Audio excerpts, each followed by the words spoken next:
Good morning दोस्तों, ये है आपका अपना प्रिय डॉक्टर आदि कश्यप मुंबईचा माणूस आपके लिए लेकर आया आपका मनपसंद प्रोग्राम पॉजिटिव कर्मा। दोस्तों, आज पॉजिटिव कर्मा एपिसोड नंबर है 1069 और आज का प्रोग्राम ये मैं प्रस्तुत कर रहा हूँ आपको दिल्ली से। दोस्तों, आज हम रिश्तों की बात करते हैं एक बार फिर से। कुछ रिश्ते ऐसे होते हैं जो आपको दोबारा नहीं मिलते हैं और जो हमेशा आपके साथ खड़े होते हैं। तो दोस्तों, इन रिश्तों को हमें हमेशा संभाल कर रखना चाहिए क्योंकि ऐसे रिश्ते दोबारा नहीं मिलते हैं। धन्यवाद इंदु सोलंकी इस संवाद को भेजने के लिए। और दोस्तों, अब मैं आपको जो हमारा एपिसोड है 1069 इसमें एक बहुत ही सुंदर सी कहानी है। जैसे कि इसमें हम बताना चाहते हैं मदर्स डे के बारे में और बहुत ही अच्छे ढंग से इसको वर्णित किया है। इस कहानी में कुछ बताने की कोशिश की है कि जो मदर्स डे होता है उसकी इम्पोर्टेंस क्या होती है और एक छोटी सी बच्ची किस तरह से इस मदर्स डे को सेलिब्रेट करती है। मैं आपको ज़्यादा सस्पेंस में रखना नहीं चाहता हूँ, सुनाता हूँ ये कहानी जिससे कि आपको स्वयं समझ में आ जाएगा कि इसमें लेखक क्या कहना चाहते हैं। जाइएगा मत, मिलते हैं एक छोटे से ब्रेक के बाद। जी हाँ दोस्तों, शुरुआत करता हूँ आज की इस कार्यक्रम की कुछ इस प्रकार। शीर्षक मातृ दिवस यानी कि मदर्स डे। शहर के एक अंतरराष्ट्रीय प्रसिद्ध विद्यालय के बगीचे में तेज धूप और गर्मी की परवाह किए बिना बड़ी लगन से पेड़ पौधों की काट छाट में लगा था कि तभी विद्यालय के चपरासी की आवाज सुनाई दी। गंगादास, तुझे प्रधानाचार्य ने बुलाया है। वो तुझे तुरंत कहती है कि उसको बुला दो। गंगादास को आखिरी के 5 शब्दों में काफी तेजी महसूस हुई और उसे लगा कि उसे कोई महत्वपूर्ण बात हुई है जिसकी वजह से प्रधानाचार्य ने उसे तुरंत ही बुलाया है। जल्दी से उठा और अपने हाथों को धोकर साफ किया और चल दिया द्रुत गति से प्रधानाचार्य के कार्यालय की ओर। उसे प्रिंसिपल महोदय के कार्यालय की दूरी मीलों की लग रही थी जो खत्म होने का नाम ही नहीं ले रही थी। उसकी हृदय गति बढ़ गई थी। सोच रहा था कि उससे क्या गलत हो गया जो आज उसको प्रधानाचार्य महोदय ने तुरंत ही अपने कार्यालय में आने को कहा है। वो एक ईमानदार कर्मचारी था और अपने कार्य को पूरी निष्ठा से पूर्ण करता था। पता नहीं क्या गलती हो गई। वो इसी चिंता के साथ प्रधानाचार्य के कार्यालय पहुंचा। मैडम, क्या मैं अंदर आ जाऊं? आपने मुझे बुलाया था। हाँ, आओ। और ये देखो, प्रधानाचार्य महोदया की आवाज में कड़की थी और उनकी उंगली एक पेपर पर इशारा कर रही थी। पढ़ो इसे, प्रधानाचार्य ने आदेश दिया। मैडम, मैं तो इंग्लिश पढ़ना नहीं जानता। गंगादास ने घबराकर उत्तर दिया। मैं आपसे क्षमा चाहता हूं मैडम, यदि कोई गलती हो गई हो तो मैं आपका और विद्यालय का पहले से ही बहुत ऋणी हूं क्योंकि आपने मेरी बिटिया को इस विद्यालय में निःशुल्क पढ़ने की इजाजत दी है। मुझे कृपया एक और मौका दें। मेरी कोई गलती हुई हो तो सुधारने का, और मैं आपका सदैव ऋणी रहूंगा। गंगादास बेचारा बिना रुके घबरा कर बोलता जा रहा था। उसे प्रधानाचार्य ने टोका। तुम बिना वजह अनुमान लगा रहे हो, थोड़ा इंतजार करो। मैं तुम्हारी बिटिया की कक्षा अध्यापिका को बुलाती हूं। वो पल जब तक उसकी बिटिया की कक्षा अध्यापिका प्रधानाचार्य के कार्यालय में नहीं पहुंची तब तक बहुत लंबे हो गए थे गंगादास के लिए। सोच रहा था कि क्या उसकी बिटिया से कोई गलती हो गई। कहीं मैडम उसे विद्यालय से निकाल तो नहीं देगी। उसकी चिंता और बढ़ गई थी। कक्षा अध्यापिका के पहुंचते ही प्रधानाचार्य महोदया ने कहा, हमने तुम्हारी बिटिया की प्रतिभा को देखकर और परख कर ही उसे अपने विद्यालय में पढ़ने की अनुमति दी थी। अब ये मैडम इस पेपर में जो लिखा है उसे पढ़कर और हिंदी में तुम्हें सुनाएगी और इसे गौर से सुनना। कक्षा अध्यापिका ने पेपर को पढ़ना शुरू कर दिया और उससे पहले ही बताया कि आज मातृ दिवस यानी कि मदर्स डे था और आज मैंने कक्षा में सभी बच्चों को अपनी माँ के बारे में एक लेख लिखने को कहा। तुम्हारी बिटिया ने जो लिखा है उसे सुनो। उसके बाद कक्षा अध्यापिका ने पेपर पढ़ना शुरू किया। मैं एक गांव में रहती हूं, एक ऐसा गांव जहां शिक्षा और चिकित्सा की सुविधाओं का आज भी अभाव है। चिकित्सक के अभाव में कितनी ही माएं दम तोड़ देती हैं बच्चों के जन्म के समय, और मेरी माँ भी उनमें से एक थी।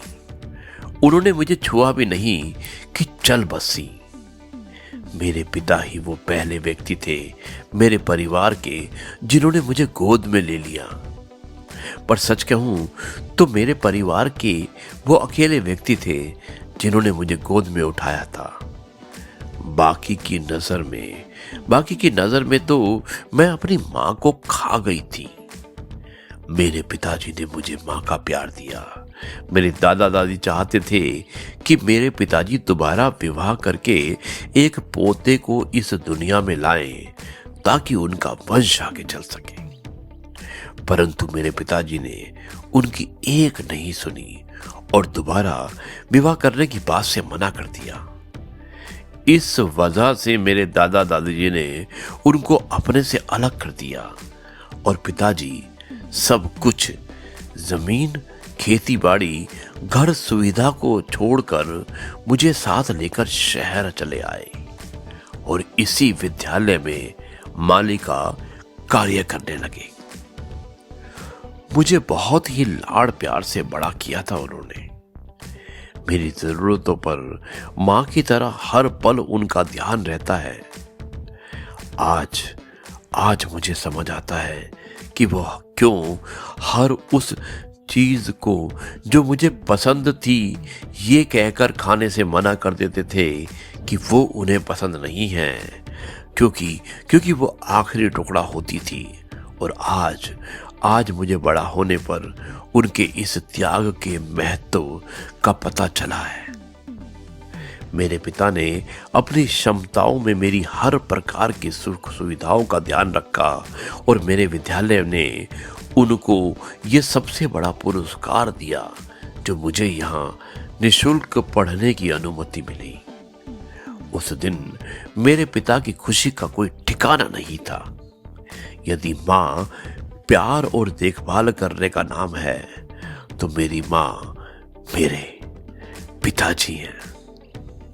यदि दया भाव माँ को परिभाषित करता है तो मेरे पिताजी उस परिभाषा के हिसाब से पूरी तरह से मेरी माँ है।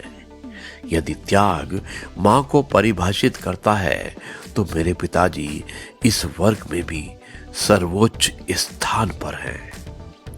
यदि संक्षेप में कहूँ कि प्यार, देखभाल, दया भाव और त्याग माँ की पहचान है तो मेरे पिताजी उस पहचान पर खरे उतरते हैं और मेरे पिताजी विश्व की सबसे अच्छी माँ है। आज मातृ दिवस, उसके ऊपर मैं अपने पिताजी को शुभकामनाएं दूंगी और कहूंगी कि आप संसार के सबसे अच्छे पालक हैं। बहुत गर्व से कहूंगी कि ये जो हमारे विद्यालय के परिश्रमी माली हैं वो मेरे पिता हैं। मैं जानती हूं कि मैं आज की इस लेखन परीक्षा में असफल हो जाऊंगी क्योंकि मुझे माँ पर लेख लिखना था और मैंने पिता पर लिखा, पर यह बहुत ही छोटी सी कीमत होगी उस सब की जो मेरे पिता ने मेरे लिए किया। धन्यवाद।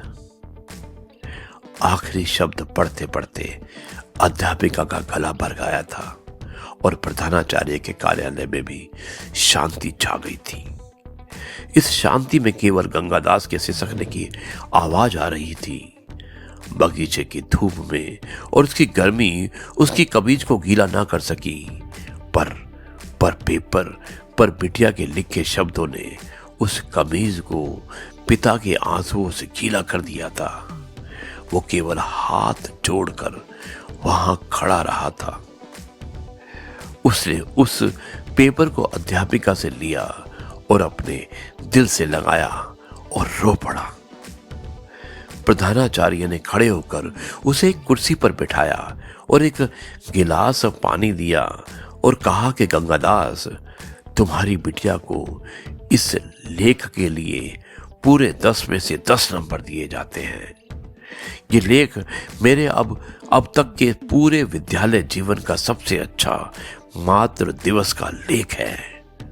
हम कल मातृ दिवस अपने कमेटी ने आपको इस और अपने विद्यालय में भी इसे बड़े जोर शोर से मनाएंगे। इस दिवस पर विद्यालय एक बहुत ही बड़ा कार्यक्रम आयोजित करने जा रहा है और विद्यालय की प्रबंधक कमेटी में बड़े जोर शोर से और कमेटी में आपको इस कार्यक्रम का मुख्य अतिथि बनाने का निर्णय लेंगे। ये सम्मान होगा उस प्यार, देखभाल, दया भाव और त्याग का जो एक आदमी अपने बच्चे के पालन के लिए कर सकता है। ये सिद्ध करता है कि आपको एक औरत होना आवश्यक नहीं है एक पालक बनने के लिए। विद्यालय में पढ़ने वाली बच्ची का पिता है। जैसा कि आपकी बेटी ने आप पर दिखाया और हमें गर्व है कि संसार का सबसे अच्छा पिता हमारे विद्यालय में पढ़ने वाली बच्ची का पिता है, जैसा कि आपकी बिटिया ने अपने लेख में लिखा है। गंगादास, हमें गर्व है कि आप एक माली हैं और सच्चे अर्थों में माली की तरह न केवल विद्यालय के बगीचे की फूलों की देखभाल की, बल्कि अपने इस घर के फूल को भी सदा खुशबूदार बनाकर रख दिया, जिसकी खुशबू से हमारा विद्यालय महक उठा। तो क्या आप हमारे विद्यालय के इस मातृ दिवस कार्यक्रम के मुख्य अतिथि बनेंगे? रो पड़ा था गंगादास और दौड़कर बिटिया के कक्षा के बाहर से आंसू भरी आंखों से निहारता रहा अपनी बिटिया को।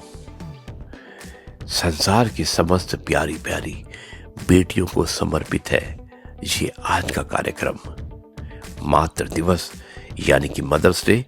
दोस्तों, कहानी लंबी अवश्य थी, लेकिन बहुत सुंदर कहानी थी। मुझे उम्मीद है कि आपको ये कहानी पसंद आई होगी। अब आपका अपना प्रिय डॉक्टर आदि कश्यप मुंबई का मानुस इस कार्यक्रम को यहीं पर समाप्त करता है और कल आपसे एक बार फिर मुलाकात करेगा कुछ नई बातों के साथ। तब तक के लिए जय गुरु जी, शुक्राना गुरु जी। जी हाँ दोस्तों, कैसी लगी ये कहानी? इसमें आपने देखा होगा कि किस तरह से एक माली जो एक उसकी बेटी होती है, गंगादास जो उसकी बेटी होती है, उसकी बेटी की माँ नहीं होती है और माली ही उसका माँ और बाप होता है। बहुत आकांक्षाएं होती है अपनी बेटी को पढ़ाने के लिए। माली अपनी सारी प्रॉपर्टीज़ को बेचकर गांव से शहर आ जाता है। वहाँ पर एक स्कूल में माली का काम करता है और अपनी बेटी को एडमिशन कराता है। एक समय आता है जिस समय उसे प्रधानाचार्य बुलाती है। घबरा जाता है कि क्या उसने कोई गलती तो नहीं की है, लेकिन ऐसी कुछ बात नहीं होती है। उसे उसकी बेटी के द्वारा लिखे हुए एक निबंध के बारे में बताती है। उसका शीर्षक होता है मदर्स डे यानी कि मातृ दिवस।